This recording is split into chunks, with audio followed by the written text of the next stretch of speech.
بسم الله الرحمن الرحيم.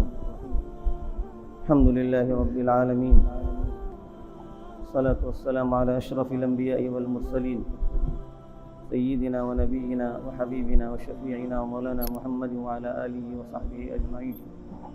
يا أيها الذين آمنوا اصبروا وصابروا ورابطوا واتقوا الله لعلكم تفلحون. صدق الله العظيم. بزرگان محترم، بھائیوں اور دوستوں، رمضان المبارک کے اختتام کا مطلب ہرگز ہمیں یہ نہیں سمجھنا چاہیے کہ عبادت کا وقت چلا گیا۔ کثرت سے عبادت رمضان میں کی جاتی تھی، کچھ خصوصی عبادتیں رمضان میں کی جاتی تھی، لیکن عبادت زندگی بھر انسان کے لیے، مسلمان کے لیے ضروری ہے۔ اللہ نے بندوں کو پیدا کیا ہی اس لیے ہے کہ وَمَا خَلَقْتُ الْجِنَّ وَالْإِنسَ إِلَّا لِيَعْبُدُونَ۔ انسان و جنات کی پیدائش کا مقصد ہی اللہ نے بیان کیا کہ ہم نے انہیں اپنی عبادت کے لیے پیدا کیا، لہذا عبادت ختم نہیں ہوئی، عبادت باقی ہے۔ رمضان کے بعد جو کام ہم پہلے سے کرتے آ رہے تھے خیر و بھلائی کے، ان کاموں پر استقامت کے ساتھ، پورے صبر کے ساتھ قائم رہنا ہے۔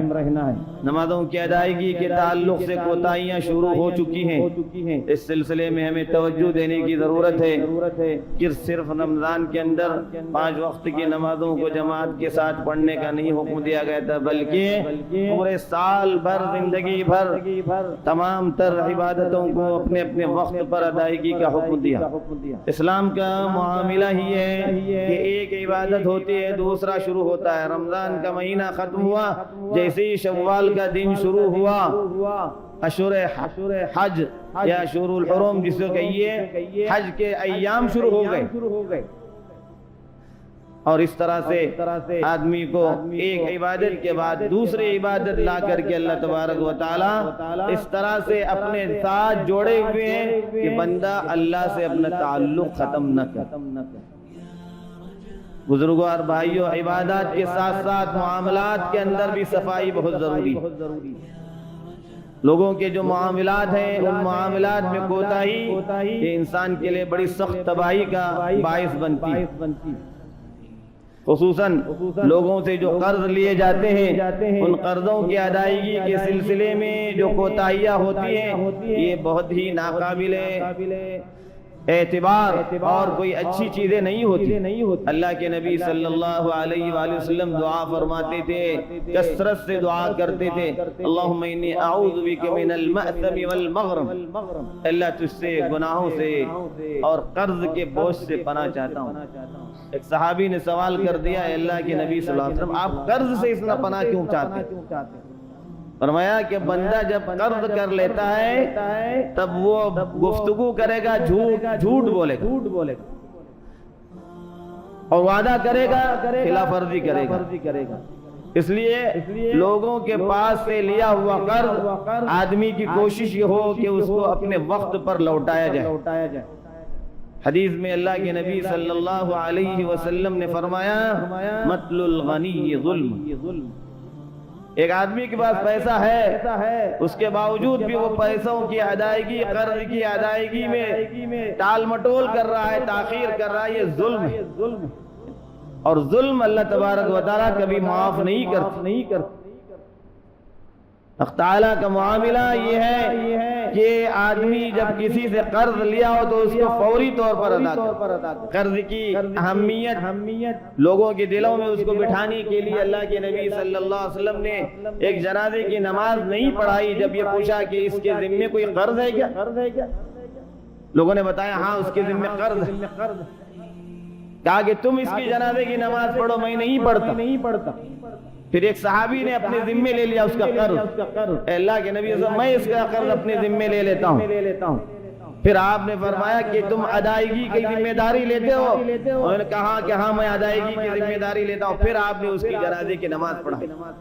لوگوں کو بتلانا تھا کہ قرض کے ساتھ آدمی دنیا سے نہ چاہے. پھر اللہ نے جب آپ کو فتوحات سے نوازا، مال غنیمت آپ کے پاس آیا، تو آخر کے سالوں میں، آپ کی زندگی کے آخر کے سالوں میں کوئی ایسا جنازہ آتا تھا جس کے ذمے قرض ہوتا، آپ پوچھتے اس کے ذمے کتنا قرض ہے، اور پھر آپ اپنے ذمے وہ قرض لیتے تھے، بیت المال سے اس کا قرض ادا کر دیا جاتا تھا، پھر آپ اس کی نماز جنازہ پڑھتے. اس سے ہم اندازہ لگا سکتے ہیں کہ لوگوں کے ساتھ، لوگوں سے لیا ہوا جو قرض ہے، اس قرض کے سلسلے میں کوتاہی کتنا بڑا گناہ ہے کہ اللہ کے نبی صلی اللہ علیہ وسلم اس آدمی کی جنازے کی نماز تک پڑھانے کے لیے تیار نہیں. 3 باتوں سے جس کا دل خالی رہا، یا 3 چیزوں سے وہ پاک و صاف رہا، اللہ کے نبی صلی اللہ علیہ وسلم نے فرمایا وہ جنت میں سیدھے چلا جائے گا. آدمی مر گیا جنت میں جائے گا، لیکن 3 چیزیں اس کے ذمے نہیں ہونی چاہیے. یعنی اس کے پاس وہ ان 3 چیزوں سے پاک ہونا چاہیے. ایک ہے کبر، بڑائی، اپنے آپ کو بڑا سمجھنا. بڑائی اللہ کے لیے، اللہ کے علاوہ کسی کے لیے بڑائی روا نہیں. لہذا آدمی اپنے آپ کو کسی بھی اعتبار سے بڑا سمجھنے والا ہی نہ. اور دوسری چیز آپ نے فرمایا خیانت، مال غنیمت وغیرہ میں جو ہے خیانت. جو بھی مال آپ کے پاس رکھا ہوا ہے خیانت نہ کرے. ایک تو اس کا دل کبر سے پاک ہو، دوسرا وہ خیانت سے پاک ہو، اور تیسرا اس کے ذمے کسی کا قرض نہ. جب تک آدمی کے ذمے قرض رہے گا اس کو اللہ تبارک و تعالی معاف نہیں کریں گے جب تک قرض والا بندہ اس کو معاف نہ کرے. اتنی سخت قرض کے سلسلے میں جب حدیث کے اندر باتیں بیان کی گئی ہیں، اس کے باوجود بھی آدمی لوگوں سے قرض لے کر یہ سمجھے کہ اس کو ادا کرنا ضروری نہیں. کتنا قرض ہوتا ہے آدمی کے ذمے، اور اس کے گھر کے تمام کام و کاج ہو رہے ہیں. گھر کی مرمت بھی ہو رہی ہے، تعمیر بھی ہو رہی ہے، اور خوب دعوتیں بھی ہو رہی ہیں، بڑی بڑی شادیاں بھی ہوتی ہیں. قرض کی ادائیگی کی فکر نہیں.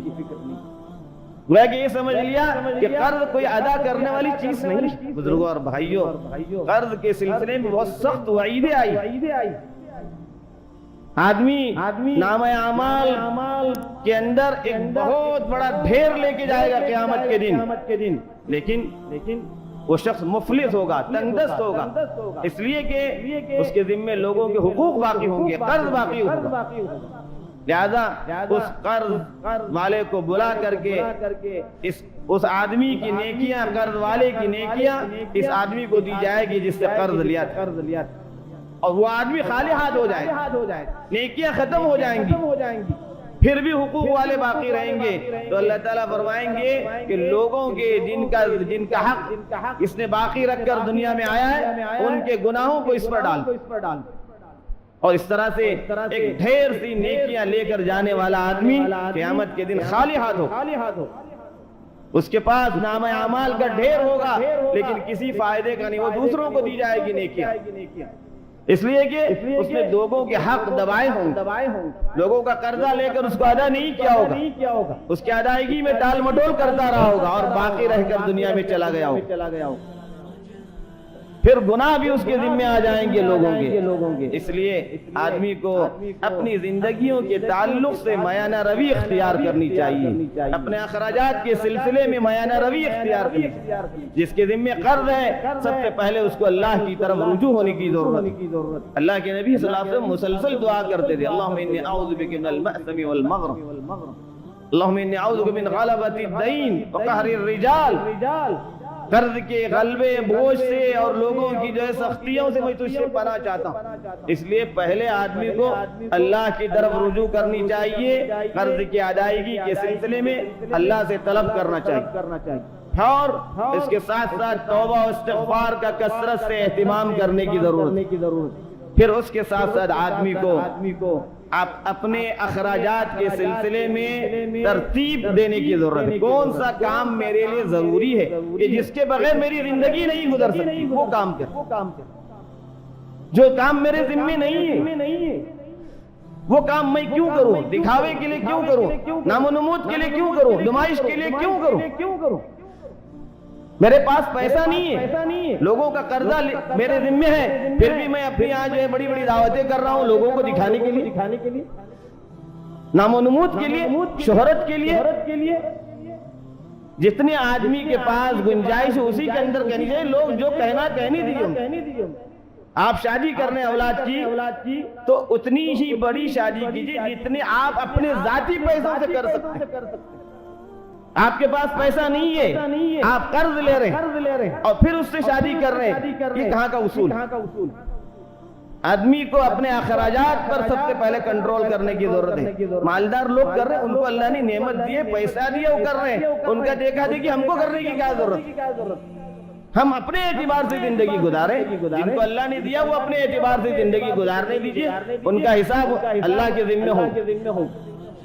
یہ جو عادت چل پڑی ہے لوگوں کے اندر کہ ایک دوسرے کے دکھاوے میں اور ایک دوسرے کو دیکھ کر کے ہم بھی اس طرح سے جائیں، ہر آدمی کا اپنا معیار ہوتا ہے، اسی معیار کے ساتھ آدمی رہے۔